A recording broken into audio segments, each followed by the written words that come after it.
Life process chapter शुरू किया था, जिसमें लाइफ क्या है ये हमने पढ़ लिया था, लाइफ प्रोसेसेस क्या होते हैं और कौन कौन से प्रोसेसेस को हम लाइफ प्रोसेस कहते हैं, ये सब हमने देख लिया था। अगर आपने नहीं पढ़ा है तो मैंने डिस्क्रिप्शन बॉक्स में लिंक दे रखा है, आप जाके वो वीडियो देख सकते हैं। आज हम ले रहे हैं न्यूट्रिशन, पहला लाइफ प्रोसेस। न्यूट्रिशन क्या होता है? न्यूट्रिशन जो है वो एक प्रोसेस है of obtaining and utilization of food for meeting a various basic requirements of living beings. यानी वो प्रोसेस है जिसमें हम खाना लेते हैं और उस खाने का यूटिलाइजेशन होता है बहुत सारी एक्टिविटीज करने के लिए। उस प्रोसेस को हम न्यूट्रिशन कहते हैं। अब जो न्यूट्रिशन है उसके दो टाइप होते हैं, ऑटोट्रोपिक और हेटेरोट्रोपिक।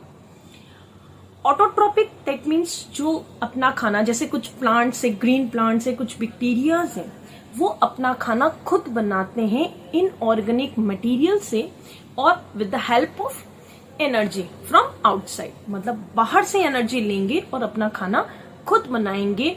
ऐसे मोड ऑफ न्यूट्रिशन को ऑटोट्रॉप्स कहते हैं। जो ऑटोट्रॉप्स है वो भी टू टाइप्स के हैं। Number first chemosynthesis and number second is photosynthesis. दूसरे टाइप का न्यूट्रिशन जो आता है वो आता है हेटेरोट्रोपिक। हेटेरोट्रोप्स दैट मीन्स अपने खाने के लिए वो डायरेक्टली या इनडायरेक्टली ऑटोट्रोप्स पे डिपेंड रहते हैं या किसी और ऑर्गेनिज्म पे डिपेंड रहते हैं, उनको हम बोलते हैं हेटेरोट्रोपिक न्यूट्रिशन। अब हम ऑटोट्रोपिक न्यूट्रिशन को फिर से देख लेते हैं, जिसमें पहला हमने कहा था केमियोसिंथेसिस। केमियोसिंथेसिस क्या होता है कि जिसमें खाना रॉ मटेरियल तो आउटसाइड से लेंगे, इनऑर्गेनिक होंगे, अपना खाना खुद बनाएंगे, लेकिन जो एनर्जी है, जो उस मटेरियल के लिए जो एनर्जी की रिक्वायरमेंट है, वो उनके सराउंडिंग यानी उनके आसपास जो भी कंपाउंड्स हैं उनके ब्रेक डाउन से जो एनर्जी मिलेगी, उनके ऑक्सीडाइजेशन से जो एनर्जी मिलती, उस एनर्जी का यूज करके ये अपना खाना बनाते हैं, जिनमें नाइट्रोबैक्टीरिया इसका एग्जाम्पल है। क्लियर है बच्चों? तो ये थोड़ा आपको ध्यान में रखना है कि केमियोसिंथेसिस, क्योंकि शायद ये आपने पहले नहीं पढ़ा होगा। फोटोसिंथेसिस तो आप सबने पढ़ रखा है और पहले से आपको मालूम है। फोटोसिंथेसिस क्या होता है? जो ग्रीन प्लांट्स अपना खाना खुद बनाते हैं क्लोरोप्लास्ट के प्रेजेंस में विद कार्बन डाइऑक्साइड और वाटर के साथ। और यहाँ लाइट का सोर्स यानी एनर्जी का सोर्स क्या है? एनर्जी का सोर्स है लाइट। तो ये बेसिक डिफरेंस है केमियोसिंथेसिस में और फोटोसिंथेसिस में, लेकिन दोनों ही टाइप किसके? ऑटोट्रोप्स के। क्लियर है? चलिए आगे चलते हैं। आगे हमारे टाइप ऑफ हेटेरोट्रोप्स। जो हेटेरोट्रोप्स है उसमें पहला जो आएगा वो आएगा सैप्रोफाइटिक। सैप्रोफाइटिक्स का मतलब है कि जो खाना जो लेंगे, उनका जो न्यूट्रिशन खाना जो उनको मिलेगा वो डेड और डिकिंग मटेरियल से या रिमेनिंग ऑफ लिविंग ऑर्गेनिज्म से मिलता है। मतलब सड़ी गली चीजों से अपने खाने को लेते हैं और उसका यूटिलाइजेशन करते हैं। ऐसे मोड ऑफ न्यूट्रिशन को सैप्रोट्रोप्स कहते हैं। ऐसा मोड ऑफ न्यूट्रिशन आपको जनरली ब्रेड मोल्ड्स में, ईस्ट में, है ना, फंगाई में दिखाई देगा। बच्चों यहाँ एक बात याद रखना कि यहाँ पूछा जा सकता है कि जो सैप्रोट्रोप्स है उनमें डाइजेशन जो है वो आउटसाइड होता है, बाहर होगा। यानी ये पहले डाइजेशन करेंगे और फिर लिक्विड फॉर्म में उसको बॉडी के अंदर लेंगे फूड को। तो ये काफी बार पूछ लिया जाता है कि फंगाई का मोड ऑफ न्यूट्रिशन, या फिर आपको घुमा के क्वेश्चन पूछ लिया जाए कि भाई ऐसा कौन सा मोड ऑफ न्यूट्रिशन है जिसमें आउटसाइड डाइजेशन होता है, तो आप लिखेंगे सैप्रोफाइटिक। देन सेकंड आता है पैरासाइट।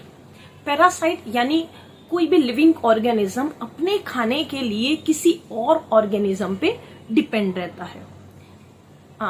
जैसे कि अगर एग्जांपल देखना चाहे तो आपने मूवी देखी होगी अतिथि तुम कब जाओगे, देखिए है ना। उसके अंदर जो परेश रावल है वो एक तरह से पैरासाइट है, यानी वो पूरा उसी के ऊपर डिपेंड रहता है, यानी शेयरिंग करता है अपने होस्ट पे।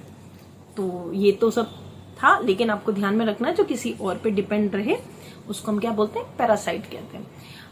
कुछ ऐसे पैरासाइट्स होते हैं जैसे कि डिजीज कॉजिंग, जो बीमारियां पैदा करते हैं, उनको पैथोजेंस कहते हैं। और पैरासाइट के एग्जाम्पल जैसे कि एस्केरिस है, लीच है और कैस्केटा है, अमरबेल है। तो ये सारे इसके एग्जाम्पल्स। और लास्ट में आता है holozoic. Holozoic mode of nutrition में सॉलिड जो है वो उनका खाना होता है, यानी सॉलिड सब्सटेंस को वो इनटेक करते हैं एज अ फूड। और इनके अगर हमें फर्दर टाइप देखते हैं तो हर्बीवोरियस, कार्निवोरियस और omnivorous। आई थिंक ये आपको बताने की जरूरत नहीं, आपको पता है हर्बीवोरियस क्या है। हाँ, जैसे डियर वगैरह जो कि प्लांट्स पे डिपेंड रहते हैं या प्लांट प्रोडक्ट को खाते हैं।